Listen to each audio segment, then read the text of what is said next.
ઉદ્યોગ મંત્રી બળવંતસિંહ રાજપૂત દ્વારા ગુજરાત વિધાનસભામાં સત્રના પહેલા દિવસે ગુજરાત ગણોત વહીવટ ખેતીનું જમીન કાયદા સુધારણા બિલ સર્વાનુમતે રજૂ કરવામાં આવ્યું હતું, જેના પર કોંગ્રેસના ધારાસભ્ય અને આમ આદમી પાર્ટીના ધારાસભ્યો દ્વારા સવાલ ઉઠાવવામાં આવ્યા હતા।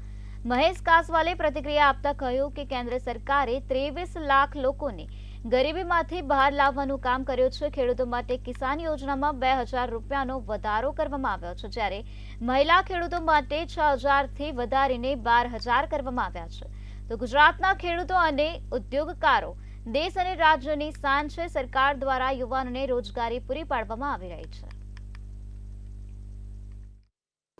માનનીય પ્રભારી મંત્રી શ્રી બળવંતસિંહ રાજપૂત દ્વારા ગણોત ધારા અને જમીન સુધારણા વિધેયક 2024 આજે ગૃહની અંદર રજૂ કરવામાં આવ્યું। બિલનો સ્કોપ રાજ્યની અંદર માનવતાને આધારે સખાવતી પ્રવૃત્તિ કરતીઓ સંસ્થા, માનવ સેવા, શૈક્ષણિક સેવા જેવી અનેકવિધ પ્રવૃત્તિઓ કરતી સેવા કે ક્યારેક ક્યારેક આવી સંસ્થાઓ સરકારનો પણ સહારો બનતી હોય છે। આવી સંસ્થાઓને 2015ની અંદર જે સુધારો આવ્યો હતો ને એ સુધારાના આધારે જે સંસ્થાઓ પોતાની આર્થિક સગવડતા ન થઈ શકવાને કારણે આ વિધેયક અંતર્ગત સુધારાનો લાભ ન લઈ શકે